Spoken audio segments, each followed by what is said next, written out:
ଦଶମ ଶ୍ରେଣୀ ସାହିତ୍ୟ ତୃତୀୟ ପାଠ ରାଘବଙ୍କ ଲଙ୍କା ଯାତ୍ରା ଅନୁକୂଳ, ଯାହାର କବି ହେଲେ କବି ସମ୍ରାଟ ଉପେନ୍ଦ୍ର ଭଞ୍ଜ। ଆସ ଆଜି ଆମେ ଏହି ପାଠର ପ୍ରଶ୍ନ ଉତ୍ତର ଆଲୋଚନା କରିବା। ତ 1 ନମ୍ବର ଦେଖ, ପ୍ରତ୍ୟେକର 3ଟି ଲେଖାଏଁ ପ୍ରତିଶବ୍ଦ ଲେଖ। ପରେ ଅଛି ସିନ୍ଧୁ। ତ ସିନ୍ଧୁର ପ୍ରତିଶବ୍ଦ ହେବ ସାଗର, ଜଳଧି, ଉଦଧି। ସେହିପରି ପର୍ବତ, ପର୍ବତର ହେବ ଗିରି, ଭୂଧର, ପାହାଡ଼। ଆକାଶ, ଆକାଶର ହେବ ନଭ, ବ୍ୟୋମ ଆଉ ଗଗନ। 2 ନମ୍ବର, ନିମ୍ନଲିଖିତ ଶବ୍ଦମାନଙ୍କର ଗଦ୍ୟ ରୂପ ଲେଖ। ପ୍ରାପତି, ପ୍ରାପତିର ହେବ ପ୍ରାପ୍ତି। ସେହିପରି ଜନମୀର ହେବ ଜନ୍ମି ଆଉ ଦୈବର ହେବ ଦୈବ। 3 ନମ୍ବର ଦେଖ, ନିମ୍ନଲିଖିତ ଶବ୍ଦଗୁଡ଼ିକର ବିପରୀତାର୍ଥ ବୋଧକ ଶବ୍ଦ ଲେଖ। ଆଶା, ଆଶାର ହେବ ନିରାଶା। ନିଶ୍ୱାସର ପ୍ରଶ୍ୱାସ। ପ୍ରସନ୍ନ, ବିଷଣ୍ଣ ହେବ। ଜ୍ୟେଷ୍ଠ, ଜ୍ୟେଷ୍ଠର ହେବ କନିଷ୍ଠ। ଜନ୍ମ, ମୃତ୍ୟୁ। ପୁଣ୍ୟ, ପାପ। ବିରସ, ସରସ। 4 ନମ୍ବର, ନିମ୍ନଲିଖିତ ଶବ୍ଦମାନଙ୍କୁ ନେଇ ସାର୍ଥକ ବାକ୍ୟ ରଚନା କର। ପିତୃବ୍ୟ, ତ ଲେଖିବ ଘଟୋତ୍କଚ ତାଙ୍କର ପିତୃବ୍ୟଙ୍କୁ ସମ୍ମାନ କରୁଥିଲେ। ଘଟୋତ୍କଚ ଭୀମଙ୍କର ପୁଅ ଥିଲେ। ବ୍ୟୋମ, ଲେଖିବ ବ୍ୟୋମ ଭ୍ରମଣର ଅନୁଭୂତି ଅତ୍ୟନ୍ତ ସୁଖକର। ସେହିପରି ପ୍ରସନ୍ନ, ତ ପିତାଙ୍କର ପ୍ରସନ୍ନ ମୁଖମଣ୍ଡଳ ଦେଖି ପିଲାଟି ଆନନ୍ଦିତ ହେଲା। ଅନୁଜ, ଲକ୍ଷ୍ମଣ ପ୍ରଭୁ ରାମଚନ୍ଦ୍ରଙ୍କ ଅନୁଜ ଥିଲେ। ସତ୍ୱର, ଗୁରୁଙ୍କ କଥାଟି ଶିଷ୍ୟ ସତ୍ୱର ପାଳନ କଲା। 5 ନମ୍ବର, ସନ୍ଧି ବିଚ୍ଛେଦ କର। ବଜ୍ରାଘାତ, ତ ଏଇଟାକୁ ଲେଖିବ ବଜ୍ର ଯୋଗ ଆଘାତ। ପ୍ରତ୍ୟୁତ୍ତର, ତ ଏଇଟା ହେଇଯିବ ପ୍ରତି ଯୋଗ ଉତ୍ତର। ନିଶ୍ୱାସ, ନିଃ ଯୋଗ ଶ୍ୱାସ। 6 ନମ୍ବର, ବ୍ୟାସ ବାକ୍ୟ ସହ ସମାସର ନାମ ଲେଖ। ବିଭୂତି ଭୂଷଣ, ତ ଏଇଟା ହେବ ବିଭୂତି ଯାହାର ଭୂଷଣ। ଏଇଟା ହେବ ବହୁବ୍ରୀହି ସମାସ। ବିଂଶତିକର, ବିଂଶ ଅଟେ ଯାହାର କର। ଏଇଟା ହେବ ବହୁବ୍ରୀହି ସମାସ। ଦେବରିପୁ, ଦେବଙ୍କର ରିପୁ। ଷଷ୍ଠୀ ତତ୍ପୁରୁଷ ସମାସ। ହୀନ ପରାକ୍ରମ, ହୀନ ଅଟେ ପରାକ୍ରମ। କର୍ମଧାରୟ ସମାସ। କେଁ କେଁ ଭଳି ଆଉ 5 ଗୋଟି ଧ୍ୱନ୍ୟାତ୍ମକ ଯୁଗ୍ମ ଶବ୍ଦ ଲେଖ। ତ କେଁ କେଁ ପରି ହେବ ପେଁ ପେଁ, ମେଁ ମେଁ, ଭେଁ ଭେଁ, ସେଁ ସେଁ, ହେଁ ହେଁ। 8 ନମ୍ବରରୁ କ୍ଷୁଦ୍ର ଉତ୍ତର ସବୁ ଲେଖିବା। 8 ନମ୍ବର ଅଛି ସିନ୍ଧୁକୁ ପୋତିବା ପାଇଁ ରାମଚନ୍ଦ୍ର କାହିଁକି ସ୍ଥିର କଲେ। ତ ଲେଖିବ ଲଙ୍କାକୁ ଯାତ୍ରା କରି ସୀତାଙ୍କୁ ପ୍ରାପ୍ତ ହେବା ନିମିତ୍ତ ରାମଚନ୍ଦ୍ର ସିନ୍ଧୁକୁ ପୋତିବା ପାଇଁ ସ୍ଥିର କଲେ। 9 ନମ୍ବର, କବିତାରେ ରାଘବ ଶବ୍ଦଟି କାହା ଉଦ୍ଦେଶ୍ୟରେ ବ୍ୟବହାର କରାଯାଇଛି। ତ ଲେଖିବ କବିତାରେ ରାଘବ ଶବ୍ଦଟି ରାମଚନ୍ଦ୍ରଙ୍କ ଉଦ୍ଦେଶ୍ୟରେ ବ୍ୟବହାର କରାଯାଇଛି। 10 ନମ୍ବର, ବରୁଣଙ୍କୁ ପ୍ରସନ୍ନ କରିବା ପାଇଁ ରାମଚନ୍ଦ୍ର କ'ଣ କଲେ।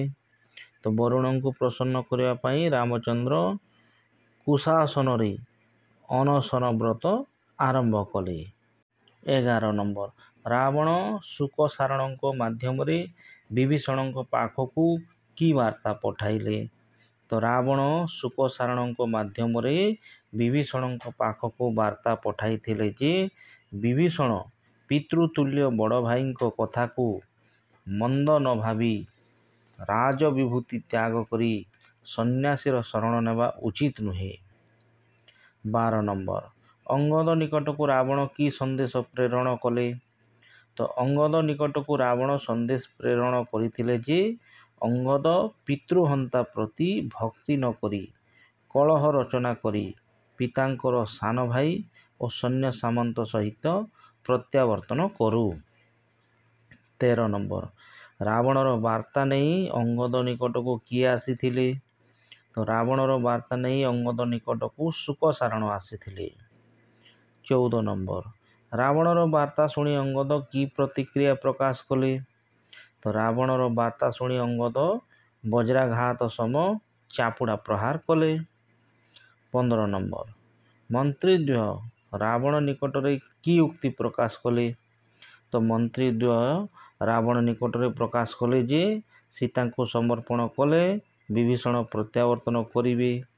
ଅଙ୍ଗଦ ବଜ୍ର ଭଳି ଚାପୁଡ଼ା ପ୍ରହାର କଲେ ଏବଂ ରାମଙ୍କର ସୈନ୍ୟବଳ ଶଙ୍ଖ ପ୍ରମାଣର ଅଟେ। 16 ନମ୍ବର ଅଙ୍ଗଦଙ୍କ ଶକ୍ତ ଚାପୁଡ଼ା ପ୍ରହାରରେ ମନ୍ତ୍ରୀଦ୍ୱୟଙ୍କର କି ଅବସ୍ଥା ହୋଇଥାନ୍ତା?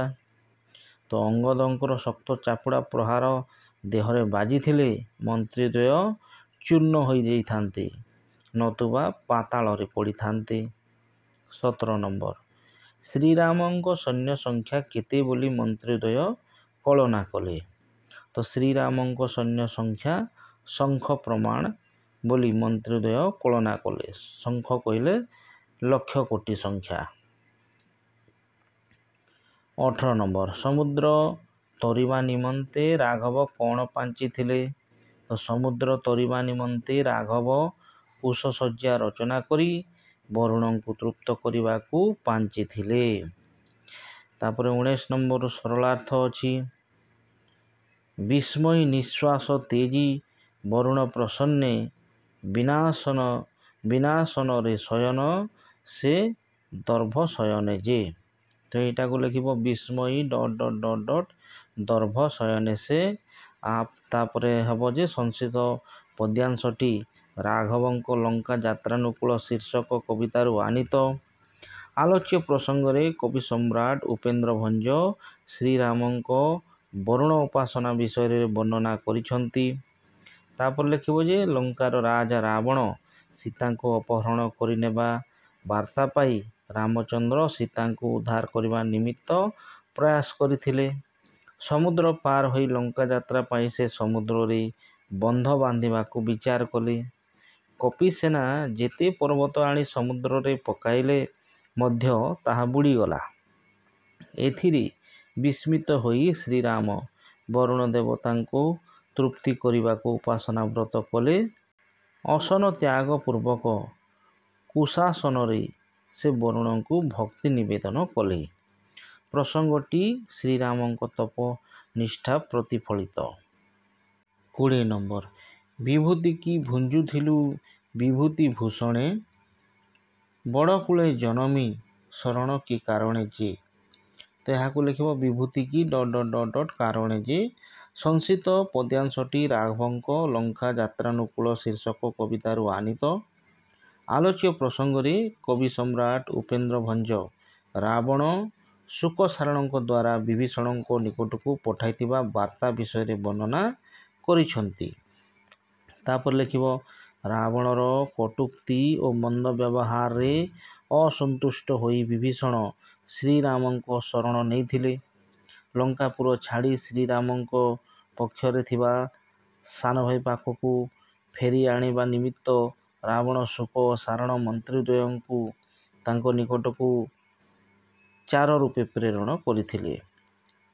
ରାବଣର ବାର୍ତ୍ତା ଥିଲା ଯେ ରାଜ ବିଭୂତି ଭୁଞ୍ଜୁଥିବା ବିଭୀଷଣ ଉଚ୍ଚ କୁଳରେ ଜନ୍ମ ହୋଇ ଜଣେ ସାମାନ୍ୟ ସନ୍ନ୍ୟାସୀର ଶରଣ ନେବା ଅନୁଚିତ। ଜ୍ୟେଷ୍ଠ ଭାଇ ପିତୃତୁଲ୍ୟ ହୋଇଥିବାରୁ ତାଙ୍କ କଥାକୁ ମନରେ ନ ଧରି ବିଭୀଷଣ ଲଙ୍କାକୁ ଫେରି ଆସନ୍ତୁ।